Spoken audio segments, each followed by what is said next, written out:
Okay, y'all. Let's knock out notes 3 here. The good news is notes 3 is just one problem. The bad news is, while it is very similar to the last one we did, there's a lot of things to be careful on. In fact, this one has a lot more things to be careful on. So, as is the theme of this unit, be careful. All right, an arrow is shot into the air at a 70-degree angle and a velocity of 23 meters per second. Draw a diagram of the situation and list your knowns and unknowns. So just like we've been doing, we're going to draw a diagram, and the diagram is going to have the same things as before. It's going to have the motion. It's going to have the givens. Okay, and it's going to have the directions.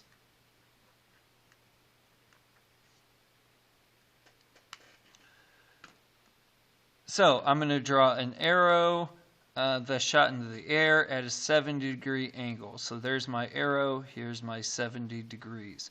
Now, I need to draw the motion, but notice I'm not going to make a triangle here. I'm going to just start at the beginning.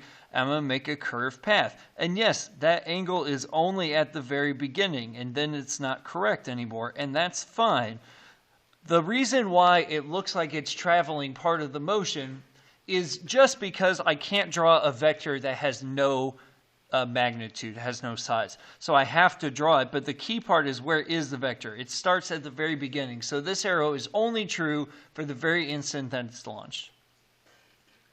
Okay, and then we need to list our knowns and unknowns. Oh, I forgot to put the 23. Here we go.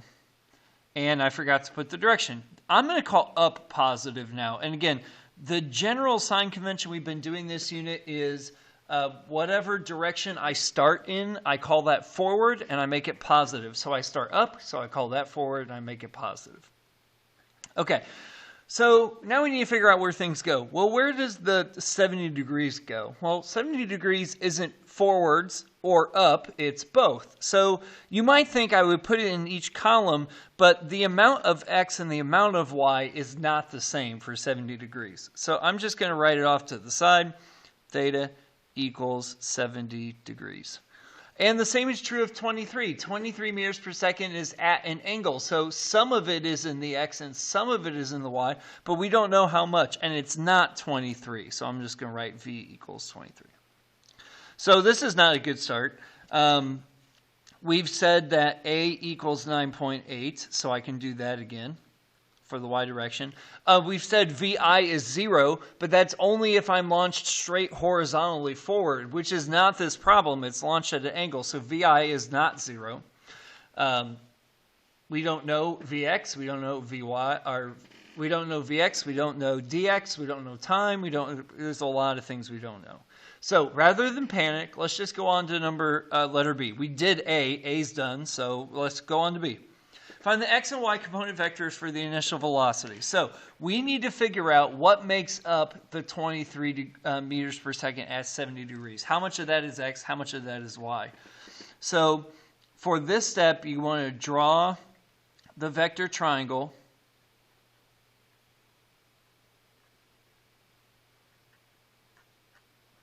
And then what you're going to do is you're going to find A and B. So here's my vector triangle. I'm given C, which is 23. I'm given theta, which is 70. And I need to find A, which is V in the x direction. And I need to find B, which is velocity in the y direction initially. It's only the velocity at the beginning. Remember, the x velocity doesn't change, so that's why it's just vx, not vxi. But the y direction does change, so that's why it's vyi. So I'm going to do this using my trig equations. In order to find A, I've been using cosine, so I'm going to keep on using cosine. So cosine of the angle, which is 70, equals B, which is what I'm solving for, or the Vy initial, whatever you want to write, divided by C, which is 23. So in order to solve this, I need to figure out what the cosine of 70 is first. So it's 0.342.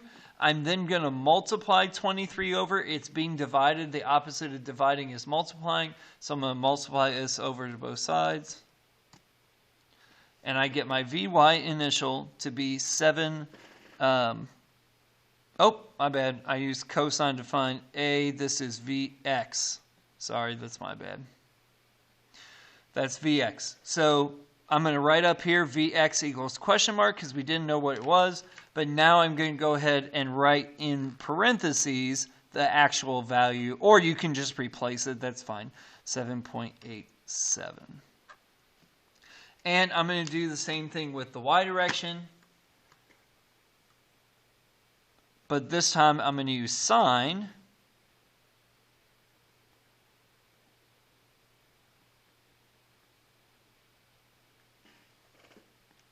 And when I do that,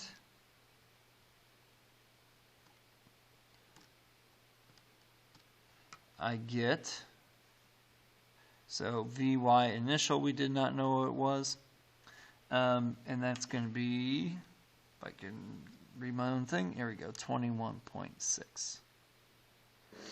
There you go, we're done with B. That's all B asks us to do. And so that's all we're going to do. All right. Next order of business, if I can find it. There we go. Next order of business now is to figure out C. What's the maximum height? So notice that to do B, I didn't even use the chart. I just used the chart to fill in what I was missing. Sorry, this was a question mark we're solving. Okay. So what's the maximum height? So we're solving for this, the displacement in the y direction.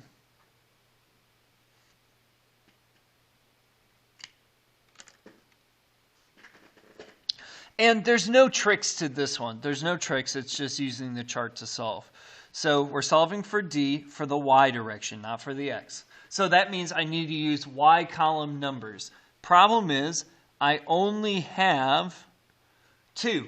And 3 if you count my unknowns. So this is where the special cases come in hand here. So we already talked about the horizontal special case, but here's one. If the initial velocity of an object is at an angle, use your trig equations to find x and y component vectors. Use those for Vx and Vy initial respectively. Okay, we did that already. We found those two things and we put them in here in those spots. But here's the last one. The y velocity is always 0 at the maximum height because that is where it stops going up and begins going down. So I'm going to add in my chart Vy final equals 0. And now I've got enough to solve. I've got A, Vy initial, D, and Vy final. So I'm going to use ink out of time.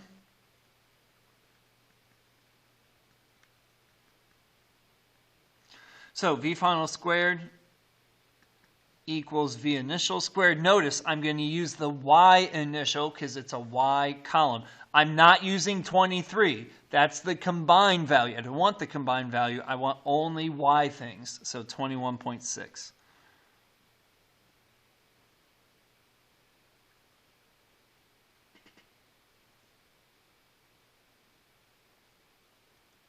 Okay, plus 2 times A times D. Now, here's the thing number 4,000 to be careful of, okay? We've talked about directions and why directions matter. But here's the thing. Because I'm going up, that means A is negative this time. Not like last time where it was positive because A is down always, but my motion is up for the first bit. And so because I called positive up, then anything down is negative. So this needs to be a negative 9.8. Well, to solve this, I'm going to square the 21.6 and then subtract it over. It's adding, so the opposite of adding is subtracting. Okay? When I subtract that over, I'm going to get negative 467.1. Again, after I subtract, after I square. 2 times negative 9.8 is negative 19.6 times D. Divide the 19.6 over, negative 19.6, sorry.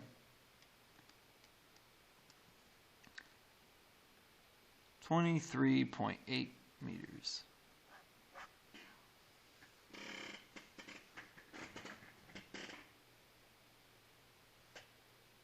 Okay, so now we're kind of in the green. We're getting close here now. So we found our dy to be 23.8. Now we need to know how long will it take to reach the maximum height. So in order to reach the maximum height, we're going to need to solve for t. Pretty straightforward. It's in the x or the y column. We don't have enough information in the x column, so we're going to use the y column to solve here. So t and a vi vf d. Any equation will work with time. So Old Faithful or Big Chalupa, I'm going to use Old Faithful. V final equals V initial plus AT. Final velocity at the max height is 0. The initial velocity is 21.6. Again, I'm using the y velocity value, not the x, and not the combined, not the resultant vector. Plus A, negative 9.8 times t. So subtract the 21.6 over. Divide that by 9.8. I get t to be 2.2 seconds. Now, that is the time to get to the max height. That is not always what I'm going to ask you for. Sometimes I'm going to ask you for the total. And if I ask you for the total, all you have to do is double it, just like we've done before.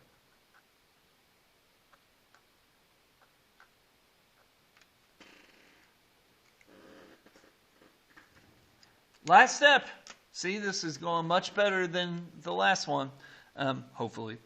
How far total in the x direction did it travel? So I'm solving for d in the x direction. I found the time, but be careful here. If we're finding the d for the entire motion, then we need the time for the entire motion, which is 4.4. So that's what I'm going to write in for t here, 4.4. But I'm going to write the regular time, the 2.2, in the y direction, because this time was for the max height. And if that's confusing to you, you can always just write total above x and max height above the y. It'll always be like that unless you end at the max height, which some problems will end at the max height, in which case these will both be for the max height. But you'll never have the y anything other than the max height. The x will usually be for the total. So if I'm using the x direction, I'm going to use v equals d over t. That's the only x equation I have. The velocity is going to be my x velocity, 7.87, equals d, which is what I'm solving for, over the time. Remember, I need the total time because that's the total amount I go, so 4.4.